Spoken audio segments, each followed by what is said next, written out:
The Marshall family had settled in southwestern Pennsylvania a few years before George Catlett was born in 1880. At Uniontown, he entered a slow-moving world that was more a part of the past than of the future. Marshall's boyhood passed quietly, and the only contact this serious child had with the army he would someday serve came secondhand through his father's recollections of the Civil War. America's Indian frontier had only recently been tamed, and the stories of Carson and Custer were still fresh enough to excite the imagination of any boy. Looking backward over the years, it's hard to find the precise reason why young George Marshall decided to make the Army his profession. But choose it he did, and he began his soldiering at a soldier's school. The Virginia Military Institute had trained many distinguished Army men before George Marshall arrived in September 1897. It once boasted Stonewall Jackson as a member of its faculty. The MI provided the kind of environment calculated to encourage a young man with Army ambitions, and Marshall, in his 4 years at the school, rose to cadet first captain. He was an honor graduate with a reputation for military skill and knowledge which was to follow him throughout his Army career. He was a young man with a passion for facts and the ability to apply them imaginatively.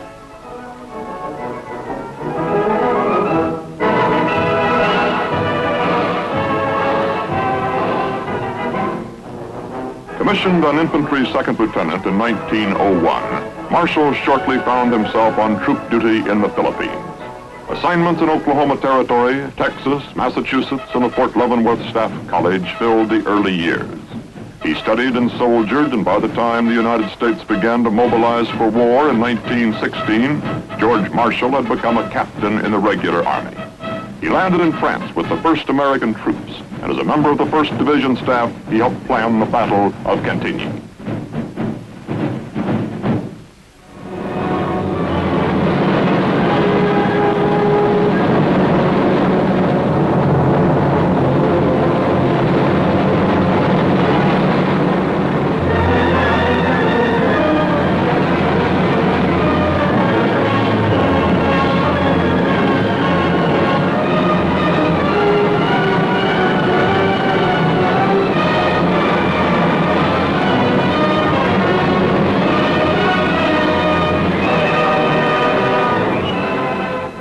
Chief of Operations prior to the Meuse-Argonne offensive, Marshall planned the successful movement of almost 1 million troops, which made the great Allied breakthrough possible.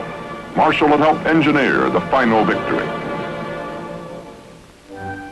Shown here with General Henry Allen, Marshall had risen to full colonel, and his enormous contributions to staff planning were being widely recognized.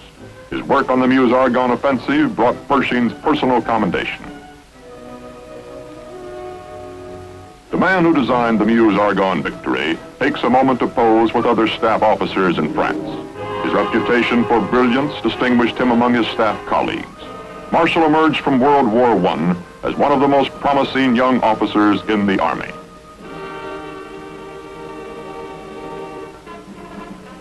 Assigned as aide to General Pershing, Marshall's work kept him in close contact with the AEF commander during the last days in Europe.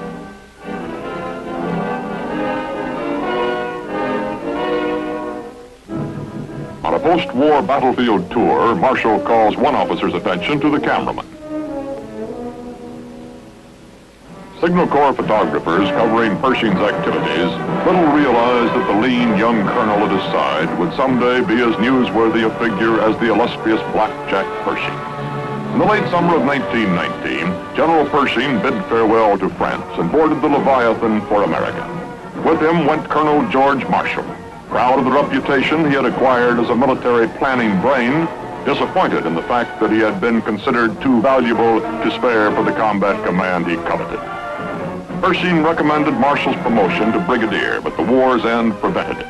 The two things most important to a professional soldier's career, command and promotion, had been denied Marshall, either through unfortunate timing or because the talents he possessed were considered too precious to squander on the battlefield.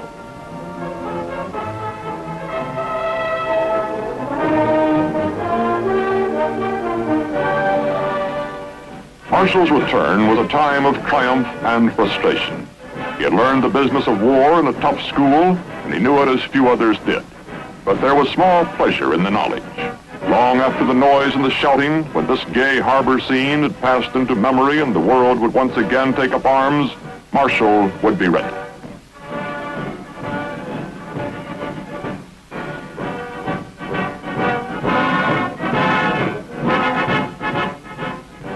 But as the Leviathan docked in New York, he was still an obscure staff officer with a cinder in his eye. Following Pershing meant a constant round of official appearances. These were the years when American defense policies affecting the future security of the nation were being decided. The post-war role of the Army was debated by both military and political leaders.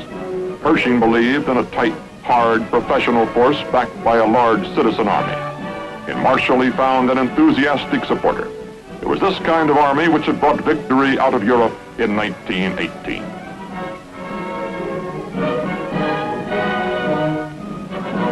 As a member of Pershing's Washington staff, Marshall devoted much effort during the next 4 years toward a realization of the citizen army goal.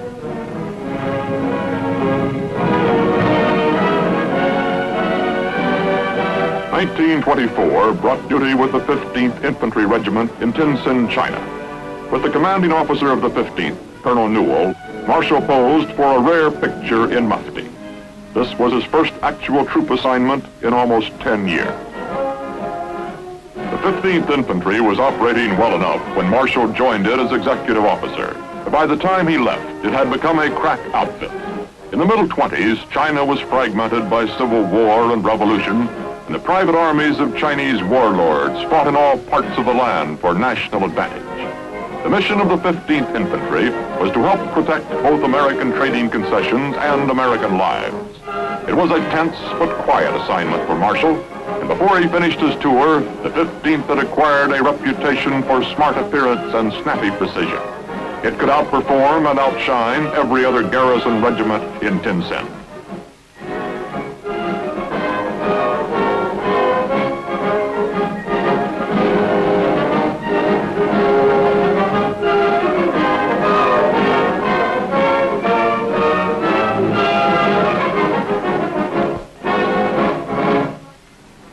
Distinguished faculty at the Fort Benning Infantry School, which included future Generals Bradley, Stilwell, and Collins, was under Marshall's direction from 1927 to 1931. When he took over the school, one of the most important in the Army, he found much of the instruction had fallen behind the times. But this hard-driving man with the passion for facts was not satisfied to refight old wars. It was the present and the future which concerned him, and he revised the curriculum accordingly.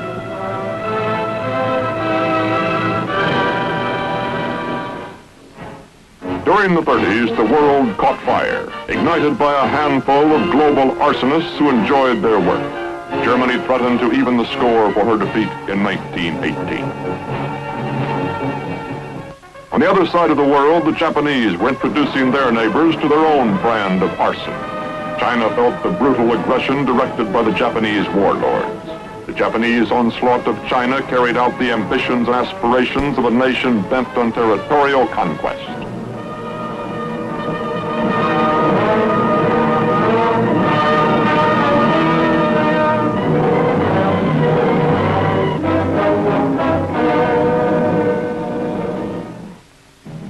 For a while, many of us laughed at a comic opera character speaking from a Roman balcony.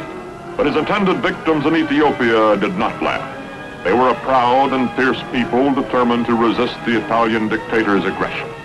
Benito Mussolini invaded the tiny African kingdom anyway, and another piece of earth caught fire.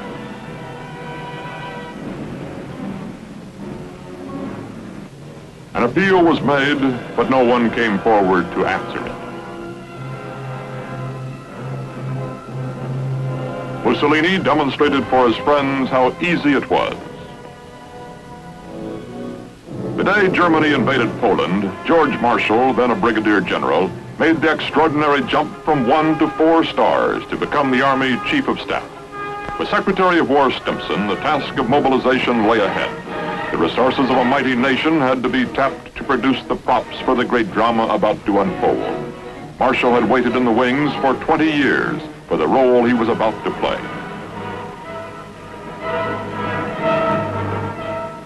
The country's manpower resources, the great citizen army in which Marshall believed so deeply, had to be activated, trained, and equipped to fight if necessary. And with each passing month in 1940 and 41, it appeared increasingly probable that the United States would be drawn into the war. The Army numbered less than 200,000 men when Marshall took over as Chief of Staff. It would swell to more than 8 million before the Axis defeat.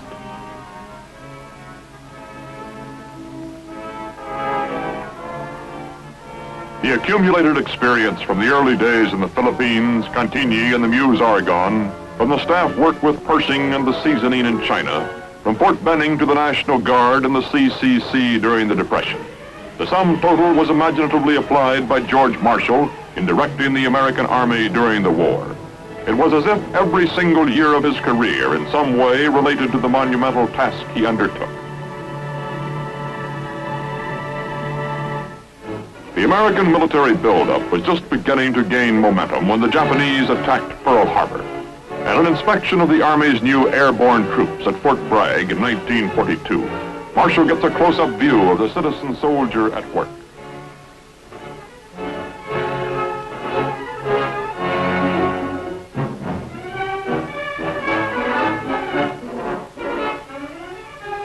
Field soldiers never knew when the Chief of Staff might make an appearance such as this one at the Jungle Warfare Training Center in Hawaii.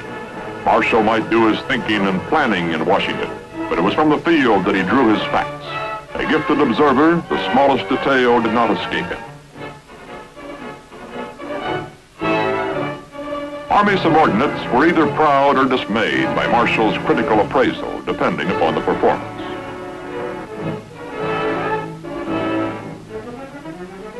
Jungle training was a new experience for American troops, but it was clear from the beginning that in order to win the war in the Pacific, our soldiers had to beat the Japanese at their own game.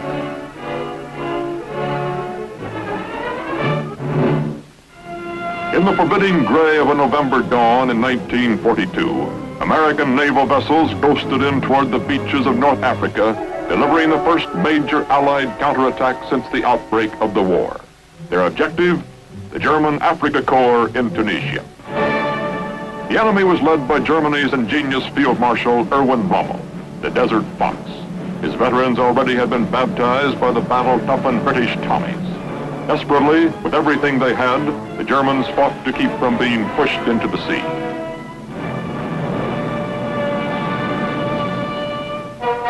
When the Allied military advisors convened at Casablanca in January 1943, the North African campaign had become tough and bitter, but the achievement of a unified Allied command was part of the ultimate victory. Marshall had worked tirelessly to achieve a smooth-running command organization at the highest American level. He held the President's trust and regard, and was consulted on every critical decision affecting the conduct of the war. Marshall's diplomatic skill helped reconcile many opposing points of view with British leaders during the Casablanca Conference. From the North African meetings came the Allied decision to bomb Germany around the clock. American B-17s helped carry the war to the German backyard.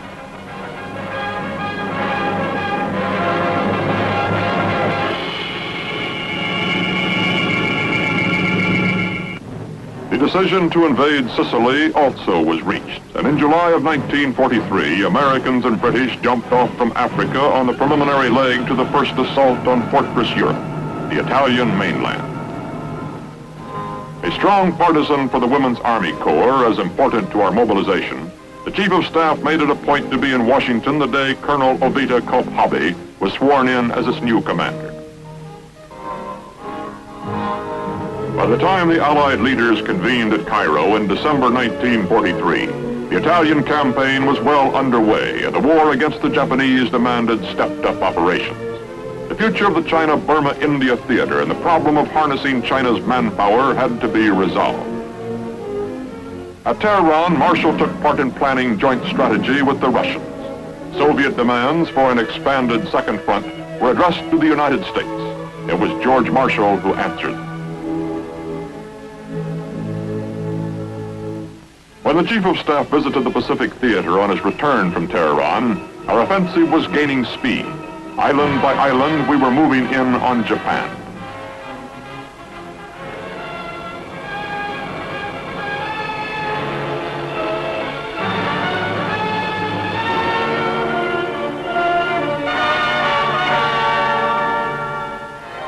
At Goodenough Island in 1944, Marshall listened to a first-hand report on the successful operations in the Gilbert Islands and the planned invasion of the Marshalls.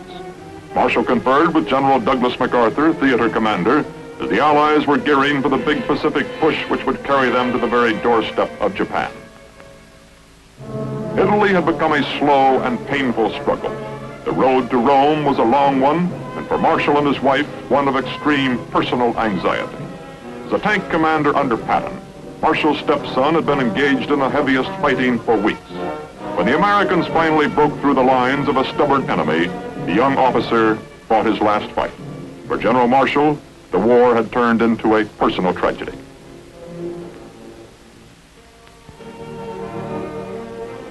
When the spring of 1944 brought the long-planned invasion of France, Marshall accompanied General Eisenhower and other high-ranking officers ashore for an inspection of the American positions on the Normandy beachhead.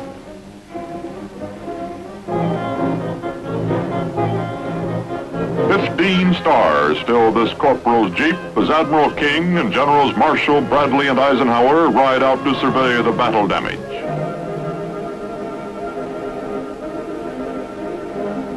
On this trip, Marshall takes a few moments to visit an old friend, the colorful ex-cavalryman Patton, whose fast-moving armored columns had many times torn great holes in the German defenses.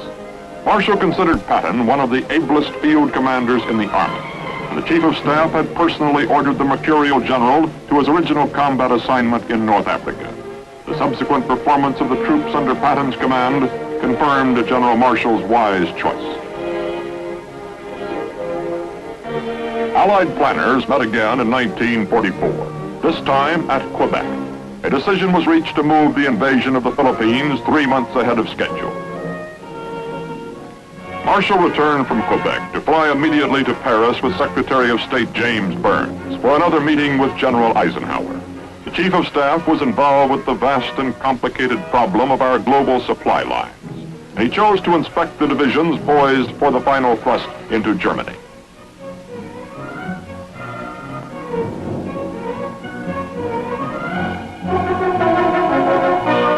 A minor slack in the line of supply at this moment could cause a major military disaster, and Marshall knew all these facts at both ends of the line. The price of victory was far too high to risk delay.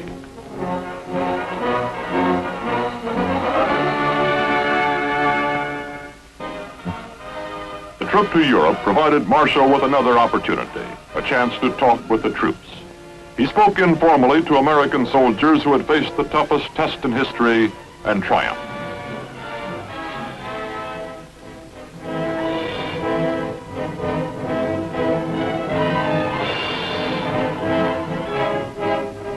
Marshall inspected their positions within range of the enemy, his last close look before the Axis collapsed. World War II ended with the final capitulation of Japan.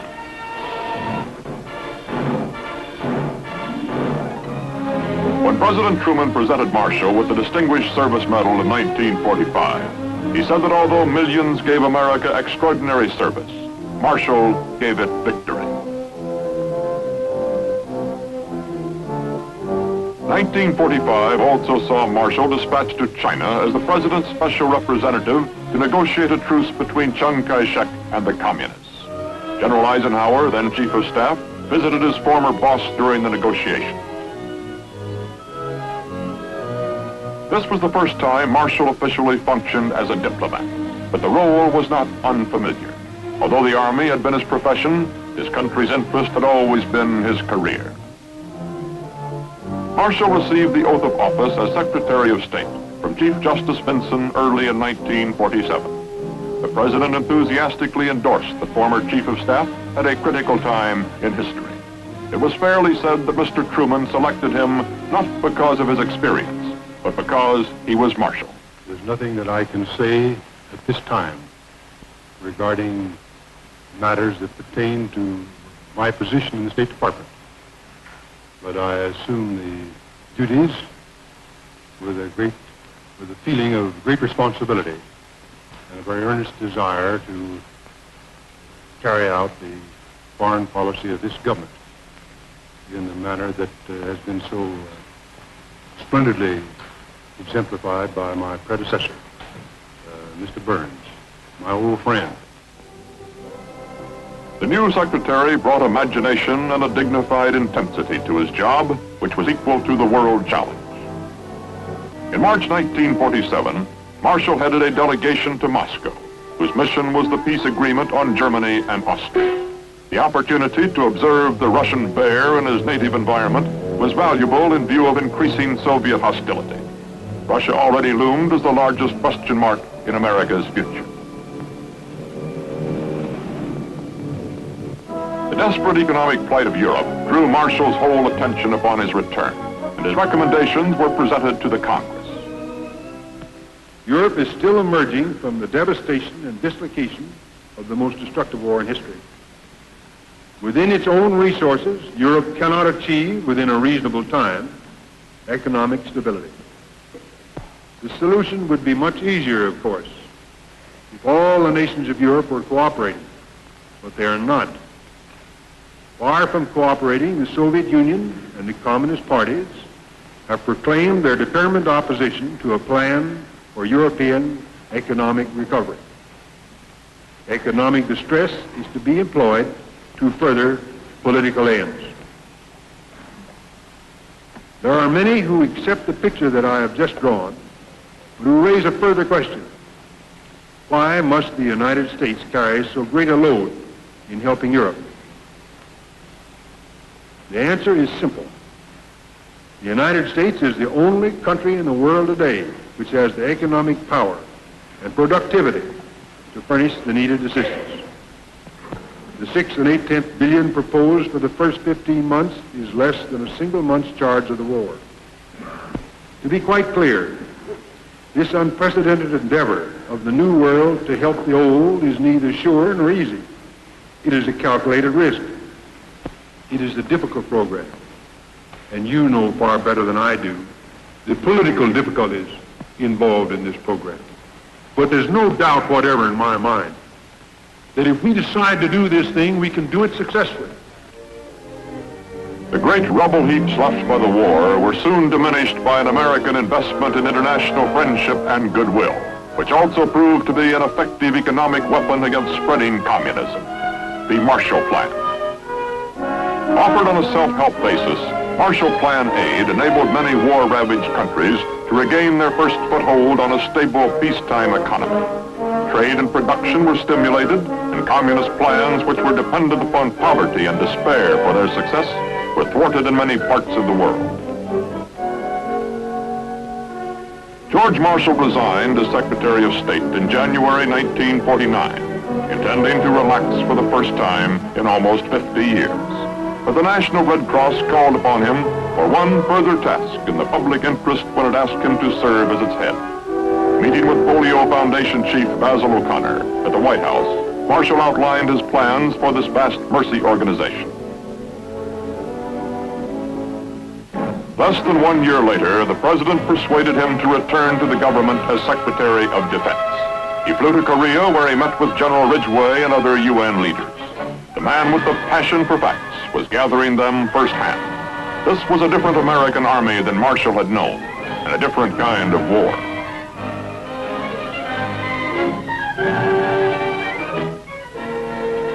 The citizen soldier did the fighting in Korea, but this time under a UN banner and for a limited objective.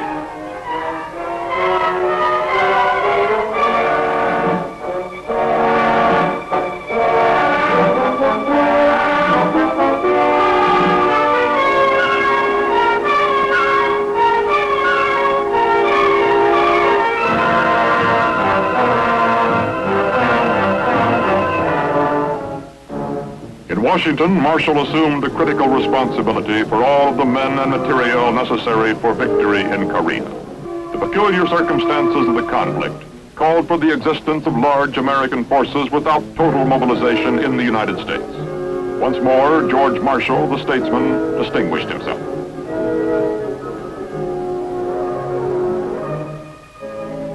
Relaxation was rare for the busy cabinet member, but to the delight of a pretty queen, he did manage to officiate at the Shenandoah Apple Blossom Festival in 1951. On the 50th anniversary of his graduation, VMI paid tribute to General Marshall with a day named in his honor. Many of his old classmates came to Lexington to applaud the school's most distinguished graduates and to recall their years as members of the Cadet Corps.